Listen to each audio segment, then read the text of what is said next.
tidak pernah ada satu suara yang terlalu kecil untuk didengar, karena setiap suara memiliki arti yang sama. Adik sanak mari berdemokrasi di Icak-Icak Podcast.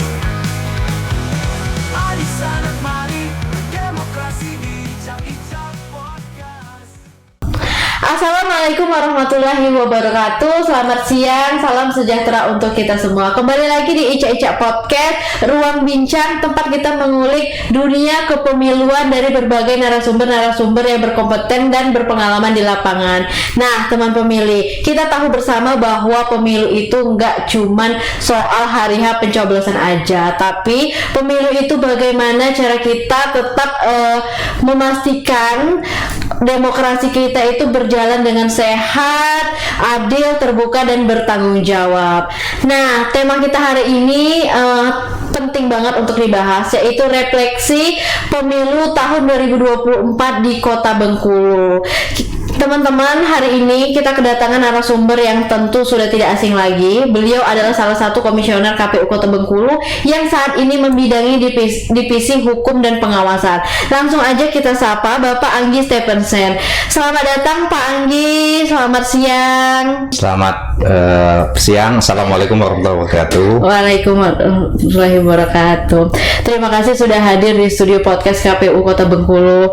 Apa kabar Bapak? Sehat Bapak? Alhamdulillah sehat Mbak Fenty. Iya, Pak Anggi, sebelum kita ngobrol tentang sengketa nih Pak, yang biasanya bikin tegang dan serius banget, boleh dong Pak kita kenalan dulu. Boleh diceritain sedikit latar belakang atau mungkin pengalaman selama kerja di KPU Pak, gimana? Iya, perkenalan dulu. Nama saya Anggi Stephensen, Mbak Fenty. Saya sudah berkeluarga, istri alhamdulillah 1, anak 3 ya. Berarti masuk KPU itu tahun berapa Pak? Saya sudah bergabung di demokrasi KPU Kota Bengkulu itu lebih tepatnya mulai dari bawah Mbak Fenty.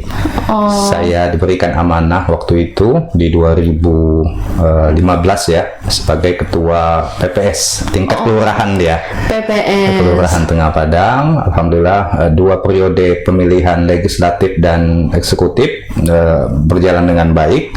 Lalu selanjutnya diberikan amanah lagi oleh pimpinan KPU Kota Bengkulu sebagai anggota PPK, naiknya agak sedikit levelnya kecamatan PPK Teluk Segara, alhamdulillah 2 periode juga.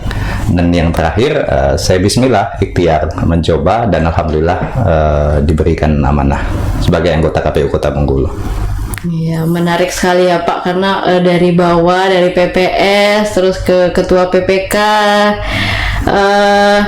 Selanjutnya Pak, selama pemilu 2024 itu gimana Pak suasananya? Pas pemilu kemarin, apa seru atau gimana Pak pengalaman Bapak? Ya, 2024 itu kalau berdasarkan pengalaman saya pribadi ya Mbak Fenty ya, dari pemilu-pemilu sebelumnya, pemilu 2024 itu unik ya. Kenapa dia dibilang unik? Karena pada 1 tahun yang sama-sama di tahun 2024 itu terdapat pemilihan yang berbeda, yaitu pemilihan legislatif dan eksekutif. Tentu tantangannya pasti lumayan banyak ya, yang mana kita harus memikirkan persiapan legislatif, lalu yang kedua tahapan pilkadanya juga sudah berjalan. Oh, jadi gitu Pak, luar biasa ya Pak, sibuk sekali pastinya. Nah, sekarang kita masuk ke bahasan utama Pak. Kalau bicara soal sengketa pemilu, ini kadang terdengar kayak serius banget, kayak terdengar konflik yang rumit gitu ya, jauh dari masyarakat. Tapi sebenarnya sengketa ini bagian dari proses pemilu itu sendiri. Adanya sengketa tandanya demokrasi kita itu sehat gitu ya Pak. Bisa jadi bahan koreksi, apalagi untuk kita sebagai penyelenggara gitu nah Pak. Nah, dari kacamata KPU, bagaimana Pak gambaran umum sengketa pemilu tahun 2024 lalu di Kota Bengkulu lebih tepatnya? Ya, sengketa itu kalau menurut KPU Kota Bengkulu bukan hal yang sebenarnya menakutkan ya, karena KPU itu kan memegang prinsip predictable process but unpredictable result. Jadi tahapannya itu Mbak Fenty bisa kita pastikan mulai dari perencanaan, lalu ada pemutakhiran data, setelah itu ada debat kampanye, ada proses kampanye, ada pemungutan suara, penghitungan suara. Jadi semuanya bisa diperhitungkan, bisa ditebak. Tetapi hasil siapa yang memenang kita tidak bisa lihat. Kita akan menunggu suaranya naik dari tingkat yang paling bawah. Terkait dari itu, memang KPU itu tugas pokoknya kalau pakai bahasa saya itu memang memanage konflik. Pasti semuanya itu tidak tidak mau kalah, Mbak Fenty. Ketika calon A yang menang, calon yang lain B, C, D pasti memungkinkan berpotensi untuk mengajukan sengketa. Maka dari itu KPU sebagai penyelenggara kudu wajib harus memiliki argumen-argumen pendukung, sehingga nanti ketika KPU itu yang merupakan lembaga layanan, dia bisa membuka, dia bisa transparansi kenapa si A yang menang, B kenapa suaranya lebih dikit. Kita kan buka hasil rekapitulasi mulai dari tingkat kecamatan, kelurahan, bahkan di tingkat TPS ya. Oh, jadi gitu ya Pak. Nah Pak, kalau misalkan sengketa yang paling banyak muncul itu biasanya di tahapan apa Pak? Ada tahapan khusus yang benar-benar sangat berpotensi memunculkan sengketa gitu Pak? Biasanya di tahapan apa Pak?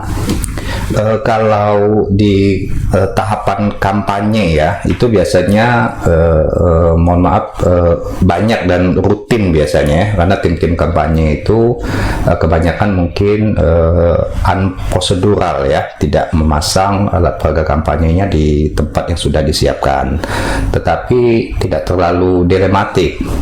Yang krusial itu memang ketika pasca kita mengumumkan perolehan hasil. Nah, ketika di Pilkada 2024 kemarin, walaupun belum masuk ke sana, kita mendapat sengketa ya dari salah satu pasangan calon. Oh, jadi gitu ya Pak. Ya. Kebanyakan konflik itu baru muncul setelah tahapan gitu ya Pak, setelah pengumuman hasil betul, gitu. Betul. Nah Pak, saya juga penasaran nih Pak, kalau misalkan ada sengketa, itu gimana Pak alur penyelesaian sengketa tersebut? Mulai dari munculnya masalah, pengaduan, hingga keputusan itu seperti apa Pak pada 2024 lalu? Iya, ketika sengketanya sudah resmi dilayangkan untuk KPU Kota Bengkulu, tentu kami bekerjanya tidak ujuk-ujuk dan asal-asal ya. Ada panduan di sana dari KPU Republik Indonesia, juga sudah mengeluarkan peraturan terkait dengan bagaimana memanage kalau ada sengketa. Itu yang menjadi tanda kutip kiblat kita untuk melaksanakan tahapan-tahapan. Selain itu juga Mbak Fenty, yang paling penting itu sebenarnya argumen kita yang di bawah. Kalau misalnya teman-teman ad hoc kita bekerja berdasarkan prosedur dan argumennya sudah terarsipkan dengan baik, maka sebenarnya kita tidak akan kesulitan untuk menghadapi sengketa. Tapi kalau misalnya itu masih minim, nah itu yang kadang repot. Jadi harus dipersiapkan betul-betul gitu ya Pak. Tentu aja ada kayak langkah-langkah preventif untuk mencegah dari pihak penyelenggara itu sendiri. Nah Pak, kemudian kalau misalkan terjadi sengketa ya Pak, terutama di 2024 lalu, pasti KPU itu tidak bekerja sendiri ya Pak. Ada instansi-instansi lain yang juga terlibat. Itu gimana Pak pola koordinasi antara lembaga di proses penyelesaian sengketa ini? Iya jelas, KPU Kota Bengkulu sebagai lembaga yang menyelenggarakan proses pilkada tentu tidak bisa lepas dari pendampingan dan kerjasama yang apik oleh berbagai pihak ya. Misalnya teman-teman dari Bawaslu, ada teman-teman dari Kejaksaan, dari pihak polisian, terutama dari Pemda ya. Dan yang paling penting sebenarnya kerjasama dan komunikasi yang baik dengan teman-teman LO, partai politik atau tim kampanye sebenarnya. Kalau misalnya itu bisa terjalin dengan baik, kemudian kita akan agak lebih mudah lagi menjalankan proses ke depannya. Terkait yang ditanyakan Mbak Fenty, kalau konteksnya adalah Pilkada 2024 kemarin, alhamdulillah kita sudah melaksanakan kerjasama yang cukup baik dengan teman-teman Kejaksaan Negeri ya. Itu sudah kita buktikan dengan ditandatangannya SKK, Surat Kuasa Khusus antara KPU Kota Bengkulu dengan Kejaksaan Negeri dalam hal pendampingan penyelesaian sengketa Pilkada 2024. Luar biasa ya Pak. Jadi emang seluruh instansi itu bersinergi ya Pak untuk menyukseskan pemilu ini, pemilu atau pilkada gitu ya Pak. Nah Pak, kalau tantangan utama dari penyelesaian sengketa itu biasanya lebih banyak dari sisi teknis, regulasi, atau dari sisi komunikasi ke instansi lainnya Pak? Ya, kalau boleh sedikit bercerita ya, pada Pilkada 2024 kemarin itu ada beberapa hal yang menjadi catatan penting bagi kita semua. Yang pertama, kronologisnya ketika kita sudah mengumumkan hasil perolehan suara Pilkada, ada 5 pasangan calon, kita mendapatkan AP3 namanya dari Mahkamah Konstitusi, itu tepatnya nomor 102/PAN.MK tahun 2024, bahwasanya KPU Kota Bengkulu menerima sengketa dari pasangan calon Bapak Dedi Ermansyah dan Ibu Nurbianti ya, melalui kantor advokat Zetriansah. AP3 itu kita dapat pada tanggal 6 Desember 2024. Jadi tanggal 6 itu Mbak Bianti. Yeah. Lalu beberapa minggu kemudian kita sudah mendapat surat tembusan dari kantor hukum Zetriansah, itu tepatnya tanggal 18 Desember, bahwasanya gugatan yang dimaksud tadi untuk KPU Kota Bengkulu rupanya dicabut. Jadi 6 Desember, 18 Desember gugatan dicabut. Seharusnya kalau berkaca pada pemilu-pemilu yang kemarin, seharusnya KPU Kota Bengkulu stop sengketanya ketika kita sudah mendapatkan surat dari yang mengajukan permohonan sudah mencabut. Tetapi karena memang proses sengketa pilkada itu berada di ranah yudikatif dipimpin oleh Mahkamah Konstitusi, maka kita harus mengikuti tata beracara di MK. Makanya pada Pilkada 2024 kemarin, walaupun sudah dicabut, kita tetap mengikuti beracara di MK, sehingga memang kita tetap menghadiri sidang pendahuluan di Mahkamah Konstitusi untuk mendengarkan kira-kira apa jawaban kita, apa argumen kita terkait dengan gugatan. Padahal sebenarnya sudah dicabut, tapi karena di MK punya aturan sendiri, maka terpaksa kita harus mengikuti. Kita datang ke MK untuk menghadiri sidang pendahuluan itu tanggal 8 Januari 2025, sidang pendahuluan. Alhamdulillah kita sudah mempersiapkan argumen yang cukup baik dan relevan. Baru sesudah itu kita harus menunggu lagi Mbak Fenty. Ketika sidang pendahuluan sudah kita laksanakan, tetap untuk proses menetapkan pasangan calon terpilih itu harus menunggu garis pemukulan gong dari MK dulu, dan prosesnya lumayan lama, kira-kira 1 bulan kayak gitu. Dan akhirnya pada tanggal 4 Februari 2025 baru Mahkamah Konstitusi mengeluarkan putusan bahwasanya beberapa daerah termasuk Kota Bengkulu putusannya keluar, dan alhamdulillah sesuai yang kita duga untuk gugatannya dicabut, dan KPU Kota Bengkulu silahkan diberikan waktu paling lama 3 kali 24 jam. Jadi 4 Februari itulah KPU Kota Bengkulu baru bisa melanjutkan lagi proses tahapannya. Ketika kita sudah mendapatkan putusan dari MK tanggal 4 Februari, tidak cukup waktu yang banyak untuk KPU Kota Bengkulu. Besoknya Mbak Fenty, tanggal 5 kita langsung melaksanakan proses rapat pleno terbuka penetapan pasangan calon wali kota dan wakil wali kota terpilih. Oh, jadi panjang sekali ya Pak prosesnya, dan dari divisi Bapak juga harus tetap mengikuti aturan regulasi yang berlaku ya Pak, meskipun gugatannya udah dicabut. Sudah dicabut. Iya. Sekarang Pak, kita geser dikit ke pencegahan, karena kata orang mencegah lebih baik daripada menyelesaikan ya Pak, apalagi soal sengketa ini. Nah Pak, apa saja langkah-langkah preventif yang dilakukan oleh KPU Kota Bengkulu agar bisa menekan potensi untuk terjadinya sengketa gitu Pak? Yang pertama dan paling utama, jangan main hati Mbak Fenty. Karena penyelenggara itu ya mohon maaf, dia menjadi wasit ya dari proses pemilihan pasangan calon wali kota dan wakil wali kota maupun legislatif. Tidak banyak dan tidak apa ya, tidak sedikit godaan-godaan sebenarnya itu ya. Tapi kalau misalnya kita menjaga hati dulu, insya Allah kita akan selamat. Tapi kalau misalnya ada beberapa oknum yang mulai terpengaruh, nah besok-besoknya itu yang akan dipegang kawan. Ketika proses perolehan sudah keluar, itu yang akan menjadi bola panas untuk kita semua. Itu proses yang pertama dulu, menjaga hati dulu supaya kita nawaitunya baik, jadi juri yang lurus. Lalu yang kedua, argumen hukumnya ya, produk-produk hukum proses dari bawah itu harus diarsipkan dengan baik. Ketika besok-besok kita ingin dipertanyakan, maka kita bisa membukanya, Mbak. Ini loh kenapa hasilnya seperti itu, alurnya bisa kita buka. Tapi kalau argumentasinya masih minim, teman-teman di bawah juga masih agak kurang, ya kita akan kesulitan. Tapi alhamdulillah 67 kelurahan, 9 kecamatan, PPK, PPS-nya the best semua, insyaallah bisa dipertanggungjawabkan semua. Alhamdulillah, keren ya Pak. Semuanya bersinergi untuk menyukseskan pemilu tahun 2024 kemarin, dan alhamdulillah sukses gitu ya Pak. Insyaallah sukses. Ya. Sekarang kita masuk ke bagian refleksi Pak. Dari pengalaman Bapak kemarin selama menjalani pemilu 2024, kira-kira pelajaran apa Pak yang paling membekas gitu?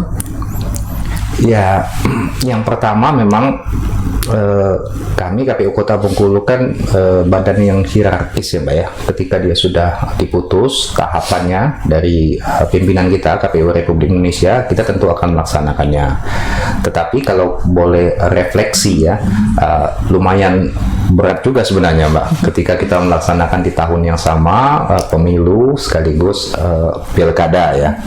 Lalu yang kedua memang secara tahapan memang kita menghabiskan pikiran, kesehatan kadang lebih maksimal lagi. Tapi alhamdulillah karena semuanya kompak, didukung juga oleh semua stakeholder yang ada, kita bisa menyelesaikannya dengan baik. Gitu ya Pak. Nah Pak, kalau kita lihat ke depan, terutama menuju pemilu 2029, menurut Bapak apa aja yang perlu diperbaiki Pak? Baik dari sisi aturan, teknis, atau mungkin pola koordinasi sama lembaga lain yang kayak tadi Pak? Iya, untuk pemilu yang selanjutnya ya, kita berharap catatan-catatan baik ini, catatan positif ini bisa kita arsipkan ya, sehingga kemudian pada pemilu selanjutnya kita akan bisa mempertahankan tahapan-tahapan yang sudah baik. Terus di beberapa sisi kita juga melakukan evaluasi ya Mbak Penti ya, karena kita KPU ini juga bukan manusia hebat, manusia sempurna ya. Pasti banyak 1, 2, 3, 4, 5 yang kurang menurut kami ya, di bagian-bagian tertentu. Hal itu baiknya kita akan lebih tingkatkan lagi. Dan koordinasi sangat penting ya, polisian, kejaksaan, Pemda, teman-teman LO partai, politik, semuanya baur-membaur mendukung kita. Dan kami berharap koordinasi yang baik ini sampai kapanpun pada pilkada selanjutnya bisa akan selalu terjalin dengan baik. Gitu ya Pak. Dan terakhir nih Pak, sebelum kita tutup, apa harapan Bapak terhadap pelaksanaan pemilu 2029 mendatang, khususnya di Kota Bengkulu ini ya Pak?